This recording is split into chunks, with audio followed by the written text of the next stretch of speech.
Begin.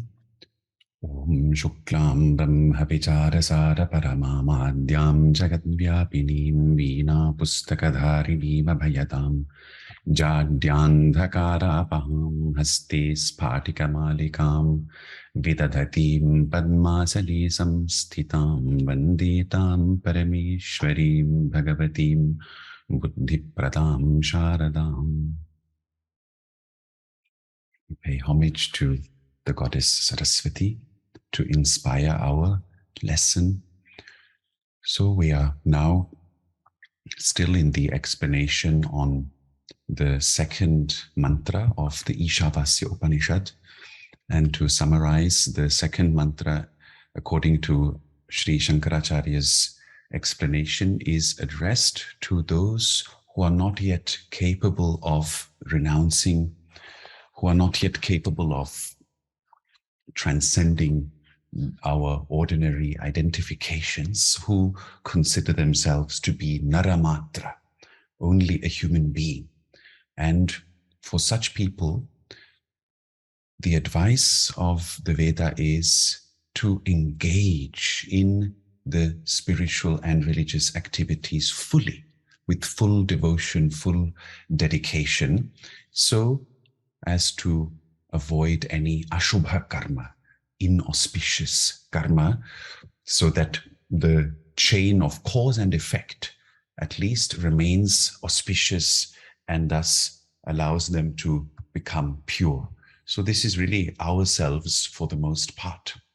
So now Shankaracharya enters a small discussion, which he often does in his commentary. I will share the screen.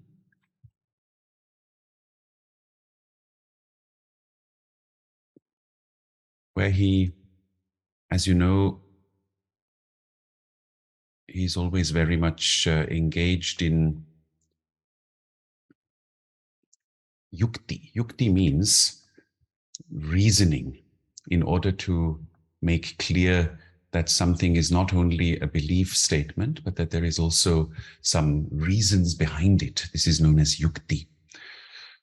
So the first sentence is, he's entering this discussion and he says, Katham punar idam avagamyate. And maybe Purnimaji, from your past Sanskrit experience, you could try to translate this or to explain first the grammar. Katham punar idam avagamyate. Katham is how, right? How, punar is again. Yes. Avagamyate, I think that means to understand. Is that Yes, correct? very good, very good. Yes. So, how do you understand this from your previous knowledge? Yes, so in the sense of how, again, is this to be understood? Or how, again, is this understood? Avagamyate is known as the karmani prayoga, the passive. How do we form the passive? By taking the root, gam. Avagam is ava is the prefix, the upasarga. Gam is the root. And then there is ya is inserted. And then the te ending is like in the atmanepada endings, like vandate, vandete. But in this case, there is a ya before it. So gamyate means, literally it means it is gone. Avagamyate means it is understood. Yeah, so this is the passive form. Katham punar idam avagamyate. How is this understood again? Right? So he's clarifying, he's going into greater depth. Okay, thank you, Purnimaji. Then it says, Purvena mantrena sannyasino jnana nishtokta. So Rameshji, this is actually not so difficult. Maybe you would like to try, and careful, you have to pay attention to sandhi. Rameshji, are you there? Ah, yes. Yeah, which line is that, Ji? So here, this one, Purvena mantrena. Can you see this? Mantrena, yeah. Sannyasino jnana nishtokta. Purva means our old sanskars, right? Purvena mantrena. Purvena, which is by. Yes, by, and then mantrena also you have to add. Purvena mantrena.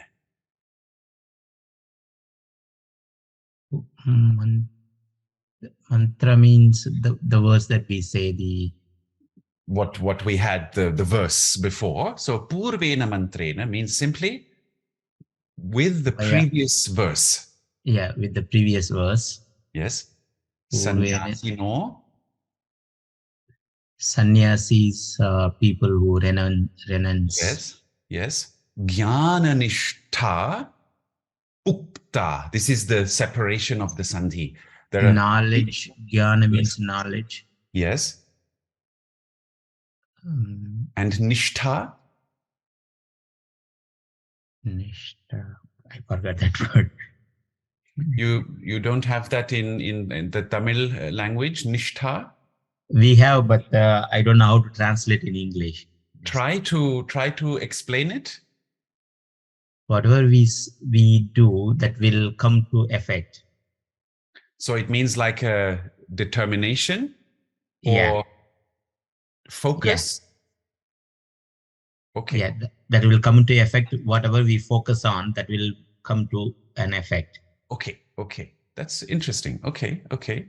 So in Sanskrit, nishtha comes from the root stha. Stha means to stand, and ni in this context has the sense of firmly. So nishtha means to firmly abide in something, to firmly dwell upon something. And jnana nishtha means firmly dwelling upon jnana. Jnana, I will explain a little more. And then there is one more word, ukta. Ukta simply means said. So purvena mantrena, ukta has been said, jnana nishtha, the firmly dwelling upon knowledge, sannyasinaha, of the sannyasi. So we can translate it in this way, that the previous mantra has the first mantra, Ishavasya-Midam Sarvam. That is what he's referring to.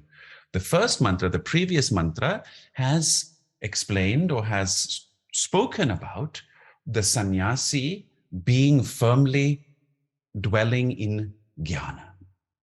Yeah, this is the grammatical explanation. Yeah. Jnana in the context of Advaita Vedanta is a very, very subtle matter. It is the path of knowledge, what today you know as Jnana Yoga in modern parlance, right? We speak about Jnana Yoga ever since Swami Vivekananda wrote his little booklet about Jnana Yoga, and then he wrote one about Karma Yoga, one about Raja Yoga. Ever since that time, end 19th century, people have become aware of the term Jnana Yoga. When Shankaracharya speaks about jnana, that is what he means. He means Jnana Yoga. He means jnana as the path to liberation. What is jnana? Jnana means awareness. It also means to use our seeking intelligence, our searching intelligence to explore the truth, rather than to go outward into the world and to do something, which is the opposite. Karma yoga is to engage in action, in activity, and thus become purified. Jnana means to come away from activity, to come away from our engagement, our being caught up in the causes and effects of our karmas, of our samsaric existence, to come away from that, nivritti, and to go into the depth of inquiry, into the depth of knowledge. Okay. So will Jnana be translated as knowledge or a path to knowledge? Jnana here would mean Jnana knowledge. nishtha, you see, I would prefer, you will, in the course of these sessions, you will see, I will always come back to that same approach. I would prefer not to translate the word, but to use the Sanskrit term, jnana, and then to understand and explain it. Okay. Because you see, knowledge in English is so absolutely a small, trivial word. Yes, you say he has lots of knowledge, But this is not how jnana is used here. Jnana is really when you think of someone like Ramana Maharshi, or you think of someone like Swami Shivananda, a great human being who has absorbed within themselves the fullness of the teaching, and who has gone into the depth of it through the stages of inquiry and experience, and then the end result is jnana. Okay. So to translate that as knowledge is too weak. Okay. Yeah. Okay. Great. Okay. And then Sri Vidya, it says, Dvitiyena tad ashaktasya karmanishteti. So first focus on the sandhi. All right. So tad ashaktasya, that would be tat ashaktasya. Yes. And then I think that's the only sandhi there, isn't it? No, karmanishteti. That would then be karamani. If it's not karma, nishteti. Nishteti. Think of, we just had jnana nishtokta, and now Karma nishta iti. yes. Dvitiyena tad ashaktasya karmanishtha iti. So iti closes the question. Yes. So dvitiyena would be through the second. Yes. And then tat ashaktasya. That ashaktasya would be of. It's the 6-1. Yes, it's the genitive case. Of and shakti. Then ashaktasya, not shaktasya, but ashaktasya. Well, ashakta would be the negative, not powerful. Not capable. Not capable, okay. And then tad ashaktasya? Not capable of that. Of that. Of what? Of the sannyasin. Exactly, of the path of the sannyasi. So dvitiyena means dvitiyena mantrena tad ashaktasya karmanishtha ukta. You have to supply the word ukta here. Yes. So instead of gnana nishta, it's karma nishta. Karma nishtha. It's going deep into karma. Into karma, into action. Spiritual and religious activity. Yes.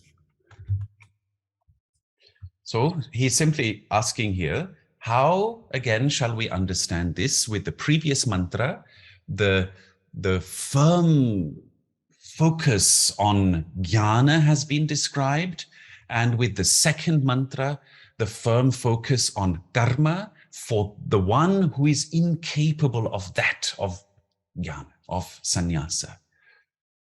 So he's putting this as a question. So he says, Uchyate. Gauri, how will you translate Uchyate? Acharyaji, yes. This one, jnana, can we call it as enlightenment? So we go and search within and we got the yes. knowledge. So Yes, enlightenment. We can. Although, yes, we can translate it as enlightenment. That's fine. Yes. Definitely. Okay, thank you. So then Gauri, Uchyate. Uchyate is again like ukta that comes from vacha. Yes, very good. So it's again past tense. So uchyate. No, it's not past tense. It's a past karma. Passive. It's like passive. Yeah. So it's like uchyate. So told, spoken. Yes. So he says it is being spoken. It is being explained. Spoken. And then Gauri, jnana karmanor virodham parvatavad akampyam yatoktam na smarasi kim. He is asking as a question. So jnana karmanor. So jnana karmani. Not karmani, but karmanor. So first the sandhi. So jnana karmanor avirodham. No. I'm just Virodham. Virodham. So jnana karmanor, jnana karma. I'm just messing with the sandhi for the So first the Visarga Visarga Sandhi. sandhi. So jnana karmanaha, Jnana karmanaha, karmanoho. karmanoho. Okay. But then which case is this? Jnana karmano. This is karma, and then in the dual, because we don't see so many duals, right? Dvivachana. Dvivachana, okay. It is the dual Shashti. It is 6.2. Okay. Jnana karmanoho. So it's 6.2. That's jnana karmanoho virodham parvata vada akampyam. Parvatavat akampyam. Parvatavad. Again, this is a sandhi here. Parvatavada akampyam. So What is parvatavat? Do you remember the suffix vat? yes. So with what suffix? Vat is like iva. Iva. Yeah. So like parvat. Like parvat, like a mountain. Like a mountain. And akampyam is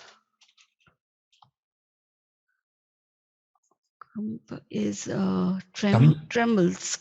Yes, to shake, to tremble. Yeah, tremble. And akampyam is not to shake or not to tremble. So yes. Yatha uktam. This is again a sandhi. Na smarasi kim. So now step by step. Jnana karmanoho virodham. So resistance to gyan. Yeah, it's karma, isn't it? Gyan doer or resistance. Not resistance. Virodha. What is virodha in Marathi today? It's virodha is opposite, or it's resist kind of virodha. It's a resistance. Same here. Virodha means the opposition. Opposition. Okay. The contradiction, the opposition. So contradiction. So contradiction to karma, jnana between, karma. Between jnana and karma. Between. Yes. Okay. So we can say the contradiction or the opposition of jnana and karma. Okay. And how is that opposition? Akampyam. It is unshakable. Like mountain. Like a mountain. Like a mountain.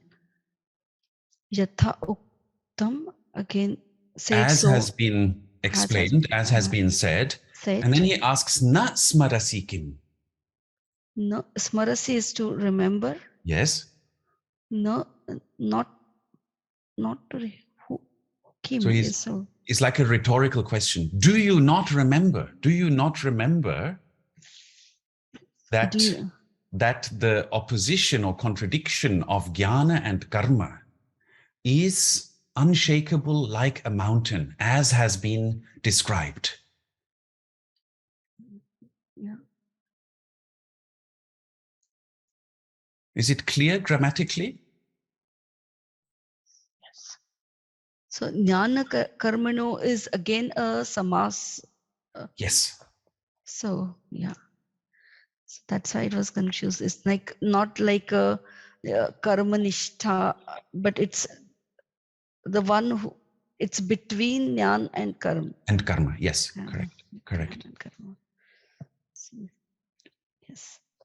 And I know for some of you, it is surprising how much he dwells on this contradiction between jnana and karma. But this is our Shankaracharya, and you will see in the course of all his teachings, this is one of the main teachings, is that either you engage with full nishtha in spiritual and religious activities, or you, if you are capable of it, full nishtha upon jnana, upon enlightenment itself.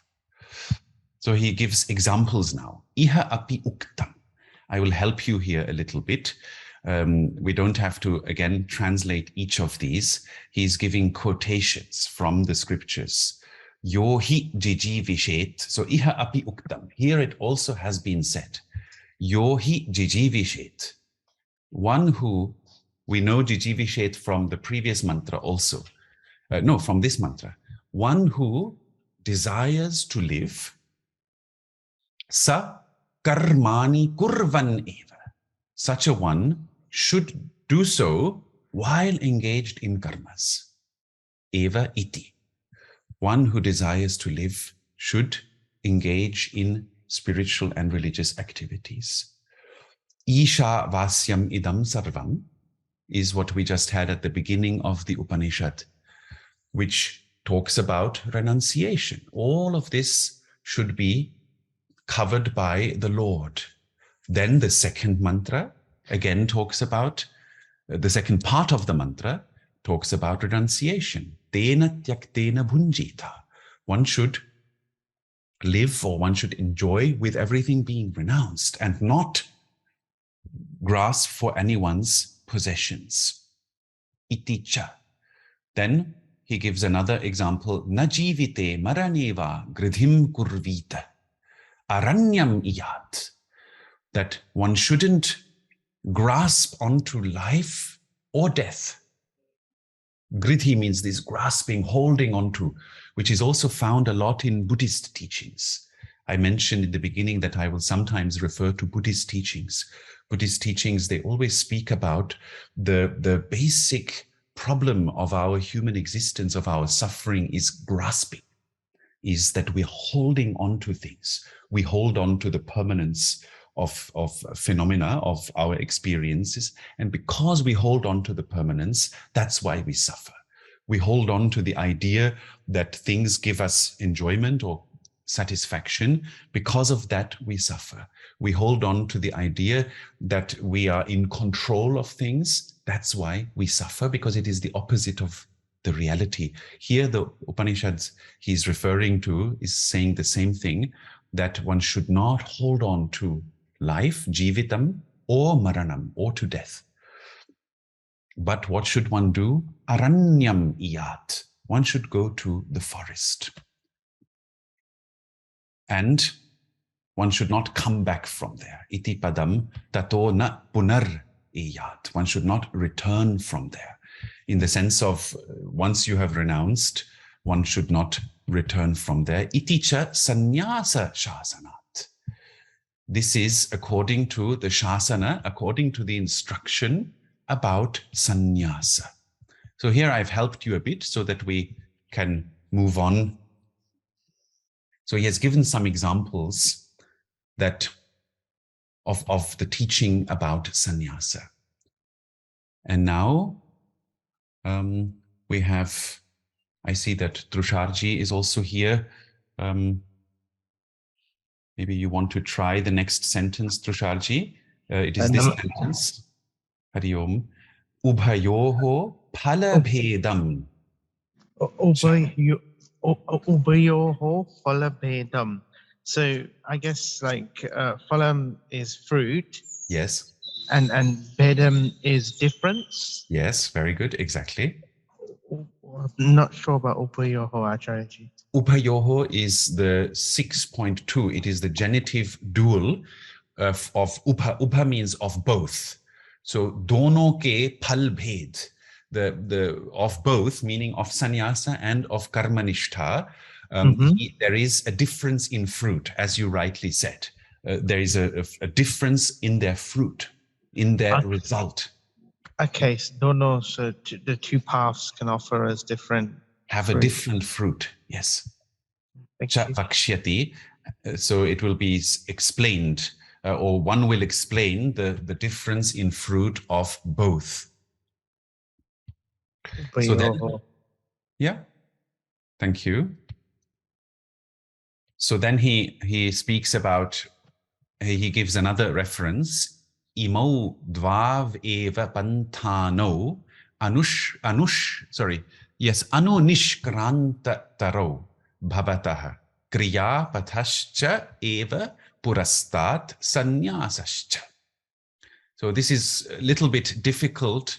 It is Vedic Sanskrit. So let me translate for you that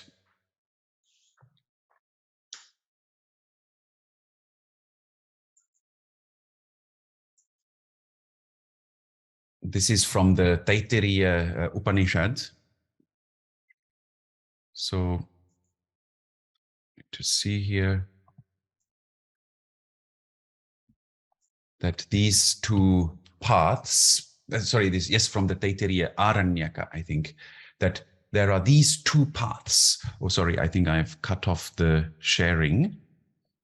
Put it back on.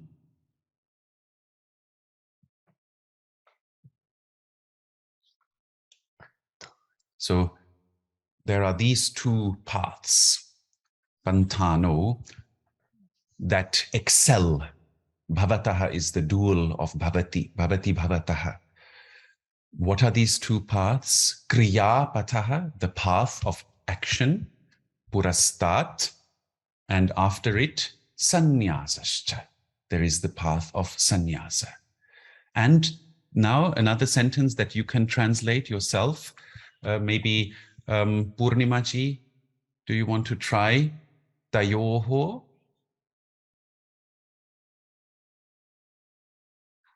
Tayoho sannyasapatha eva iti charayati. Eva atirechayati. Atirechaya. Tayoho is the path of sannyasapatha is the path of sannyas. Yes. Eva only is the way to is this the achara is the way? No, here the way. First you have to focus on the sandhi. There is a sandhi there, eva, and then there is atirechayati. Okay, so ati is that two words? Because ati also means more, right? Yes, it means more. So atirechayati. So ati and rechet, I'm not sure what the word rechayati means. So you which could, root it looks like it's the third person singular, but it is, yes. And the atirechayati here means to excel, to stand out, to be greater than something else. So according to Shankaracharya, the path of sannyasa is greater among the two. So what is the root here for rich? Rich. Yes. Okay. Rich. So ati rich. So to like atirikta, you might still have in modern Indian language, right? Atirikta. Yes, that's too much. I was just saying in the dictionary, it's like do excessively or superfluously. That is it similar to like we have this word atirek? So Yeah, from the but same it is root. used in the negative connotation, Yes, but unfortunately, in Marathi. Interesting. No, here it's meant in a positive sense. And then he gives another quotation, Nyasa eva atyarechayat, from the Taittiriya. So, which again means that renunciation indeed excelled. Then he gives another quotation from the Mahabharata, Dva vima vatapantano yatra vedah pratishtitah pravritti lakshano dharmo nivrittischa vibhavitah. So here maybe Rameshji, you could try this one. The first sentence, Dva vima vatapantano.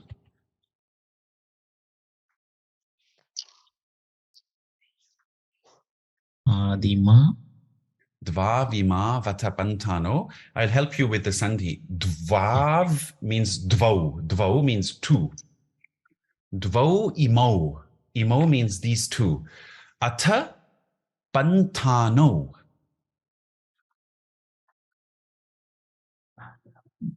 Antano means this is bandhanam, like.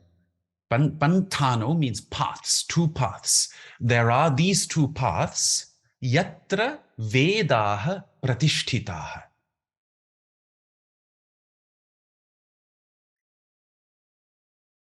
Do you know yatra? You know, yatra, but yatra, I don't know. Yatra means where, like the Yatra tatra. yatra tatra, jahan, vahan. And then Jaha means Veda. come and go. Jaha means coming and Vaha means going. Here Where? and there also, right? Here and there. So Yeah. where the Vedas, Vedaha and Pratishtitaha, do you understand? No. Pratishtita, you might know it from your mother tongue. Yeah, we know we do pradishta, but sometimes it is difficult to translate into English. Yes. We know pratishta means doing some Yeah, I understand. installing Pratishtha of a murti, for yeah, example. yeah. So that is, yeah, but it's the same meaning, to establish. Yes, yeah. So here, the Mahabharata verse says that Two paths there to are, establish to go. there are two paths where the Vedas are established. Yatra Vedaha Pratishtitaha. So there are these two paths where the Vedas are established. And what are they? Sri Vidya, pravritti lakshano dharmo nivrittischa vibhavitah. All right, we got pravritti lakshana sandhi, dharmaha sandhi, and then nirvritti cha vibhavita. So pravritti and nivritti. Yes, so just try to first go very literally with the sandhi. I left out lakshana. I've got lakshana whole. Pravritti lakshano. So first, what sandhi is that? Pravritti lakshano.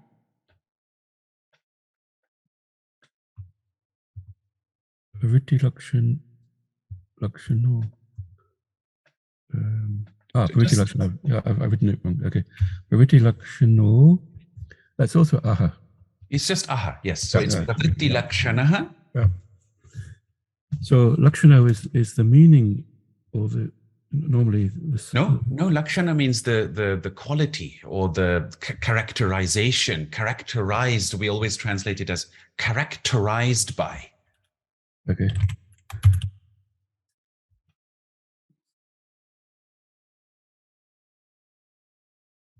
So we've got pravritti characterized by dharma characterized by pravritti. Correct, yes. And pravritti would be outward going, I think. Outward going, exactly.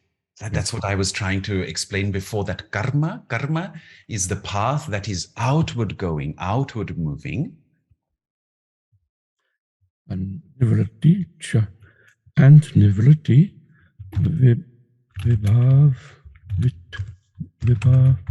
Nivrittihi cha vibhavitah. Vibhavita would be. Vibhavita can have several meanings. Let us see what the dictionary says. Yes, a lot of meanings. Vibhavayati means to cultivate also. It can also mean that it's something that is well known. Let's see here. There's too many meanings in the dictionary. Could it mean separate, like vibhag? No. So here we can see vibhavitaha, to cause, to arise or appear. Yeah, so we can say that it has emerged, right? That's a good translation, perhaps, from bhu. So that there are these two paths where the Vedas are established, which have emerged. What are they? The pravritti lakshana dharma and the nivritti lakshana dharma. The dharma that is characterized by the outward going movement, pravritti, and the dharma that is characterized by nivritti, which is the opposite of the pravritti, which means that which is going away from the outward movement towards the inner. Yes, so bahirmukha and antarmukha. Facing outward is the pravritti, the karma marga, and facing inward, away from the samsara, is the nivritti marga.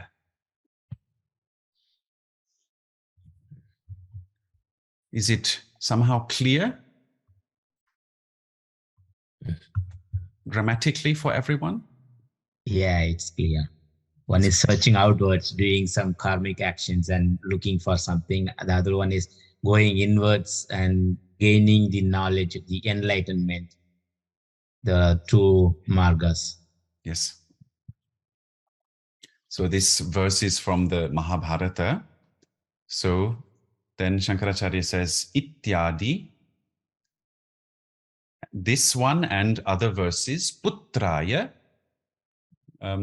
Who do we have? Gauri, would you like to try here? Putraya vicharya nishchitam uktam vyasena vedacharyena bhagavata. Iti adi. So, Putraya is 4-1. Yes. So, Vicharya is again comes from Vichar. So, is it an adjective here used as a Vicharya? Vicharya is like the upasangamya, right? It is like because of vi, there is the ya form. Otherwise, it would be tva. So having done the vichara, having deliberated. So, is it like a given a thought or discussed or Having deeply contemplated. having deeply Like vichar karna, right? Vichar karke. So having thought or having deeply contemplated. Okay. Yes. So nishchitam is like a firmness. Yes, firmly. Yes. Uktam is said, firmly said. Yes. Vyasena is 3-1, said by Vyasa. Yes. Vyasa. Veda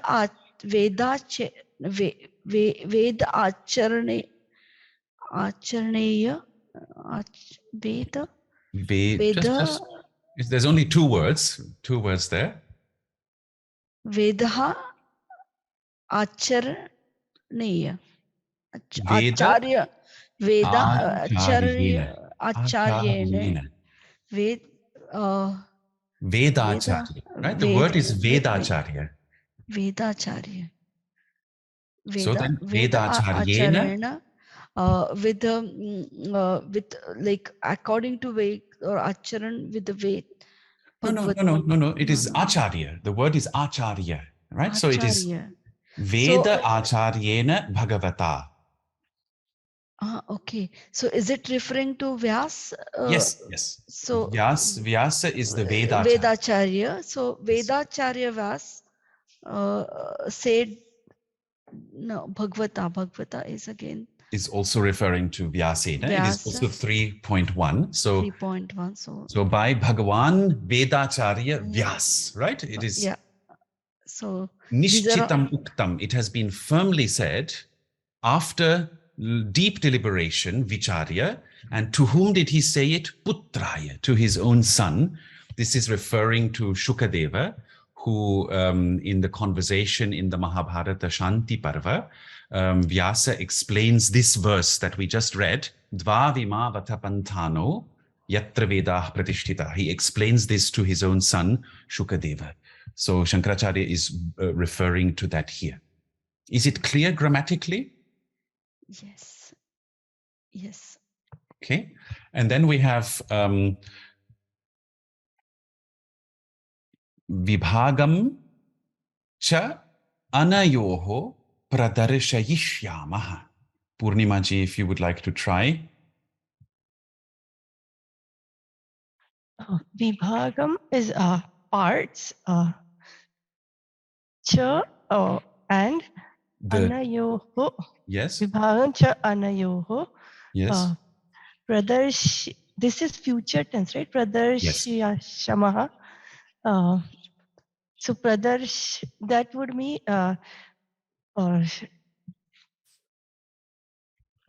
it is plural. I'm trying to think if it was dual or plural, but I think this first It's person plural. plural, yes, yes. Uh, to show, I guess, would be the pradarsh. Yes. I am not sure about the meaning of anayoho. Anayoho means of these two. This is again dual. So it is the 6.2. It is Shashti, and then in the Dvivachana, of these two, we will, and you see the pra in Darshayishyamaha, the pra has the sense of prakarshena. Prakarshena means in great detail. Brightly. In great detail. So he's saying that we means he, the author, Shankaracharya, we are going to elaborate upon their difference in great detail, right? So he's, so that means this was just what you saw now, these references that he gave, this was just the taste, right? It was just the teaser, because all his teachings are about making clear the distinction between these two, karma and jnana. And I mean, he has a point. Once we understand the distinction between these two, when we understand that the pravritti marga, the outward activities, ultimately do not lead to liberation, but the nivritti marga leads to liberation. Once we really understand this, we can contemplate this for years. But when we truly understand it, that the one path, it leads to societal harmony. This is the pravritti marga. It leads to societal harmony. It leads to a good family life. It leads to perhaps good health also, if we are lucky. It leads to being comfortable for the most span of our life and all that. But if we really contemplate it, ultimately, why does the nivritti marga excel atirechayati? I want to ask all of you.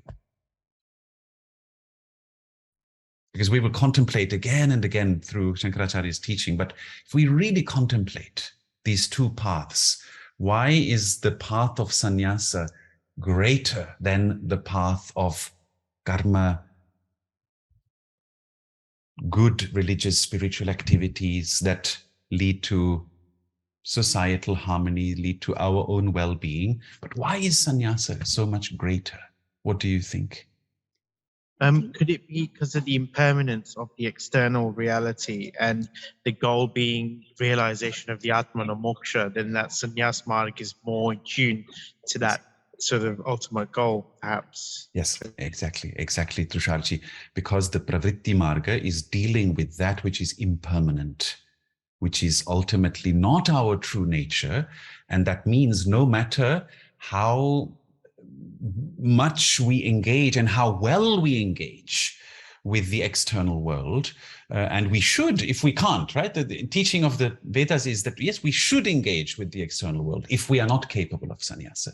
But still we need to understand that no matter how well we engage, even if we are the most successful and the best and the greatest at it, because it's impermanent, therefore we are bound to ultimately fail. Ultimately, right? We're bound to fail. And when the karma is like a cycle. It consists of punya and papa. So the more punya we generate, of course, it will produce excellent experiences. But still that punya kshiyate, we say. Kshiyate means it will exhaust itself. So it is like we're constantly investing into a bank account. It is like we are working, so that the bank account is being filled. We continue to work, so the bank account is being filled. But ultimately, the moment we are exhausted and we start consuming what is in the bank account, then it starts depleting, right? So it is like a cycle, a hamster wheel, a spiritual, religious hamster wheel. And the only way ultimately to reach something that is not depleting is jnana, is ultimately the nivritti, to come away, to look within and to realize our true nature. Yes, so that is why ultimately sannyasa is greater. Yes, Trusharji? No, I was just saying pranams. Oh, okay. Yes. So we still have some time.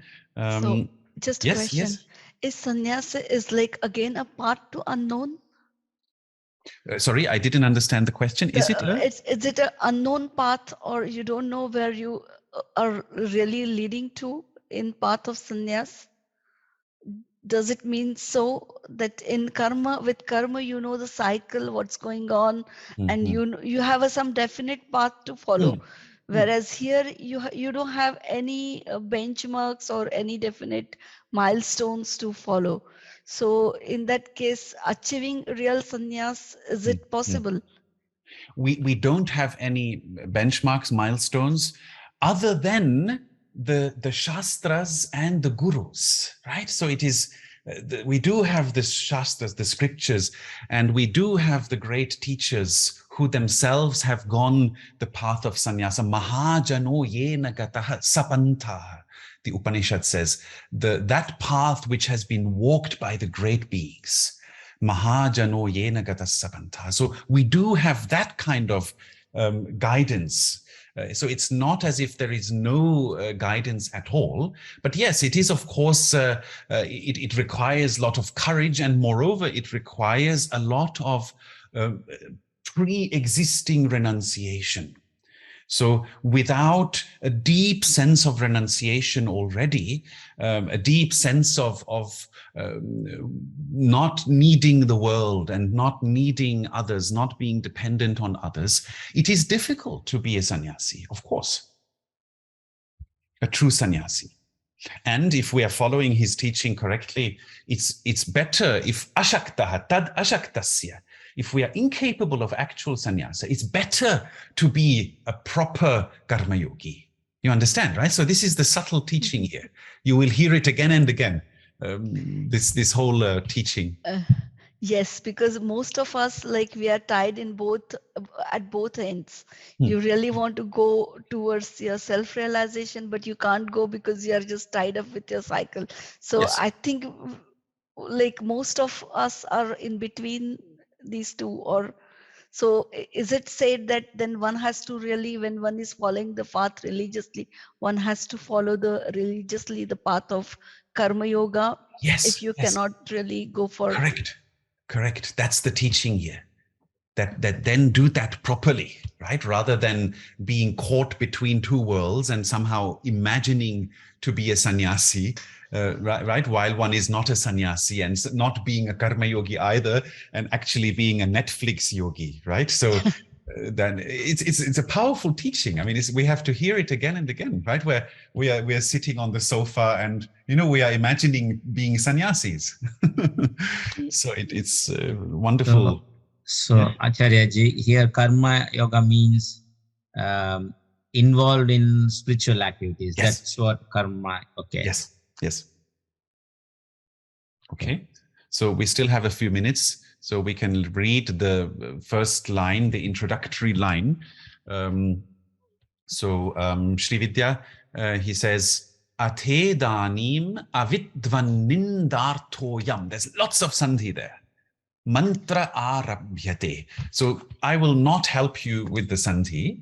Maybe Sri Vidya, you can try. The others can also help. Right. So is it ata idanim? Yes. Avidvan ninda. Avidvan ninda. Ninda. Okay. And then I'm not sure about artoyam. Is that artayam? Artoyam, the sandhi o is formed with like namostute. Yeah. Aha. Yes. So avidvan ninda arthaha. Yam. No, ayam. Ayam is also, okay. Namaha. Artha. Astu, namostu, arthaha, ayam. Okay. Artoyam. So that's artha, ayam. And then mantra, arabhyate. Mm-hmm. So, what is arabhyate? Yate is to start, right? Yes, to start. Yes. So now ayam mantraha arabhyate. This mantra begins Yes. Atha idanim, now, avidvan nindartha. What does that mean?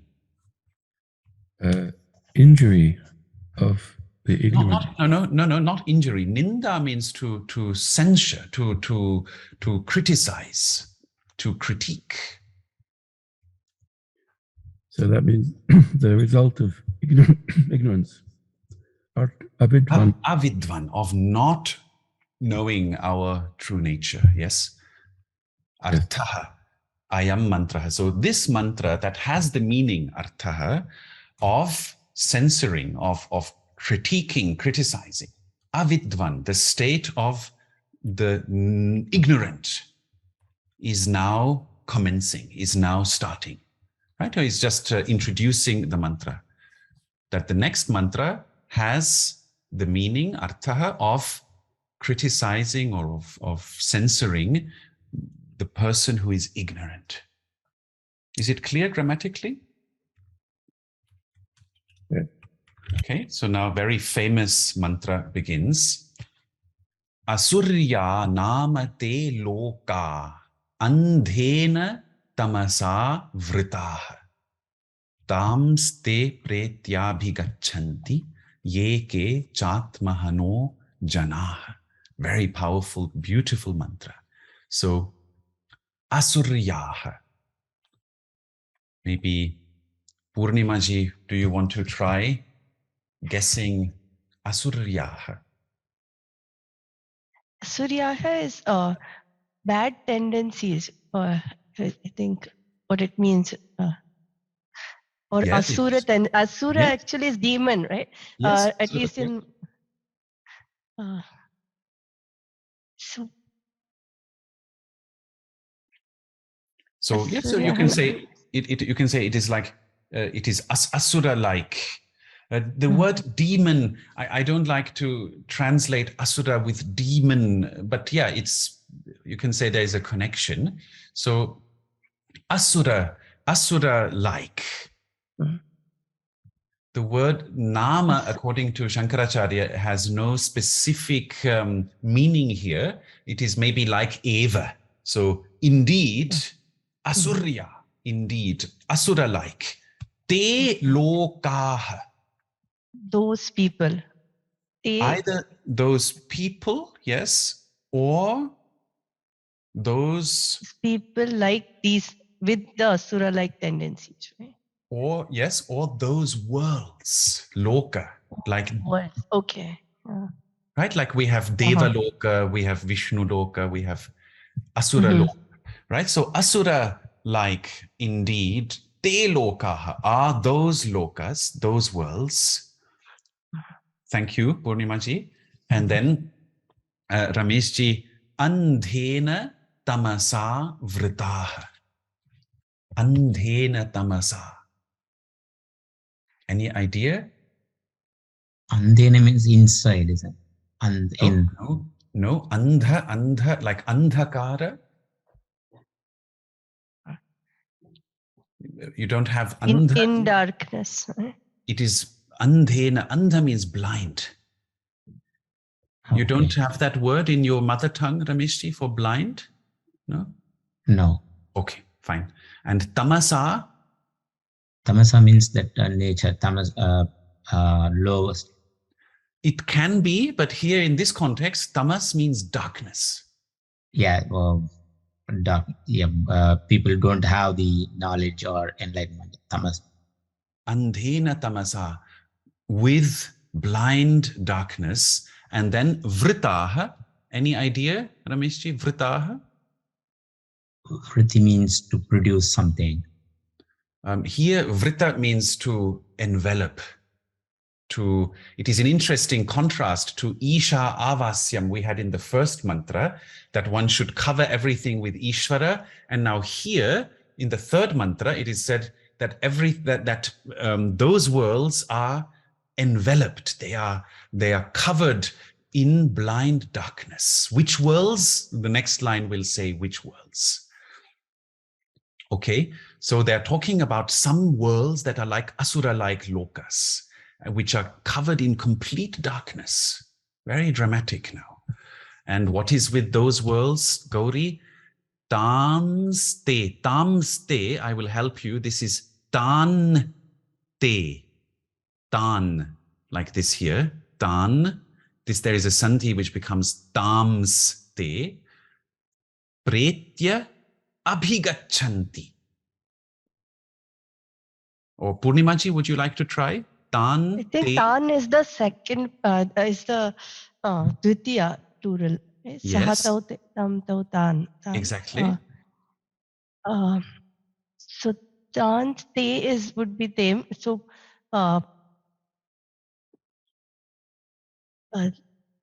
they let me just say the first. Pratya abhigachanti. Pretya. Pretya abhigachanti. Mhm. Abhigachanti, gachanti is go. Abhigachanti Abhigachanti means to reach, to reach. to reach. So they are sent there. Is that what it means? The No. the Pretya, stan having departed. Like preta is like a ghost, right? So, but here, pretya, having departed means from this world, when we have passed away, having departed, abhigachanti, tan, lokan. those people having departed Reach to those worlds. Asurya like worlds. Is that what it is referring to? Asura-like worlds, exactly. Okay. And which people now, Gauri? Ye ke chatmahano janaha. Chatmano janaha. So Cha atmahana. hana janaha. So atmahana is Hana has many meanings. Hana can mean to harm. It can also mean to lose. so who self atmahana is it like a self-respect or loss of No. self-respect? Or No, the opposite of lost atmas. Those janaha, ye janaha, atmahanaha, who have lost themselves, or who are harming themselves. And then, of course, Shankaracharya will explain what that means. It can also mean someone who kills himself, but it is not meant in a suicide sense here. So those people who have lost themselves, meaning I'll help you already from the commentary, he will explain those who have lost the knowledge of themselves, of their true Atma. Those people go to worlds that are asura-like and covered in blind darkness. yeah, okay. Okay, So, is it clear grammatically? Yes. Good. So this is now the third mantra already of Ishavasya. It's a very powerful mantra. And then next time we will go into the commentary of it. So thank you very much. The next time. Just a question about it. Please. It's now it's like what I'm from recollecting from all three shlokas, that in first place this is the second path which is a sannyasi path, is like you have to really follow the unknown, but in this case, like here the one and the against your true nature, the karmani path is you go with your true nature or the karma, and the here is it talking about the people who have lost their true nature, means they're not honest with their true nature? No. Is it like that, or no, it's almost the other way. You see, when you say true nature, according to our scriptural view, or Advaita Vedanta, or even Buddhism, if you like, our true nature is actually not what we are now. Our true nature is our Atma, is our true self, which is Sat Chit Ananda. It is pure being, it is conscious, aware, and it is blissful. That is our true nature. And our temporary nature is what you are now, Gaudi. That you are just a human being, that you have your life, you have your duties, you have your struggles, you have your karmas, and you are going through them life after life. So that is your temporary nature, but not your true nature. So the teaching here is that if you are not yet capable of approaching your true nature through jnana, through sannyasa, then you should engage in spiritual and religious activities in order to purify your temporary nature, to become a better human being, to have a better outcome at the end of your life. Yes? So that is what the first and second mantras are alluding to. Now, the third mantra is again going into the subject of our true nature, which is our Atma, and is criticizing those who do not realize their Atma. And that means ordinary beings who do not realize their true nature. They enter darkness again and again. Why? Because they go through samsara again and again being born, again and again being in the same struggles. So Gauri, a simple question. Do you want to again and again go to school? Do you want to again and again have to go through all your struggles as a householder? Do you want to again and again go through all your difficulties, even if you have had wonderful times also? What would you say, Gauri? No, of course not. The liberation is the ultimate path. Exactly. So Exactly. that's why, I mean, I just asked, it was a bit provocative question to understand really the meaning behind it. So yeah. So what I want to ask is, like, this is at the end, even if you are in the path of karma yoga, you have to go towards, or once you think that you are capable of, you have to go towards the path of sannyasi. Absolutely. This is what it means. But not prematurely. Not prematurely, of course, when you are capable of really going on that path. Yes, correct. And in the meantime, the path of karma yoga purifies us. It purifies us so that we get ready slowly to go to the path of sannyasa. Yes, thank you. All right, so we finish here. Om Purnamadaha Purnamidam Purnat Purnamudachyate Purnasya Purnamadaya Purnamevavashyate. Om Shanti Shanti Shanti.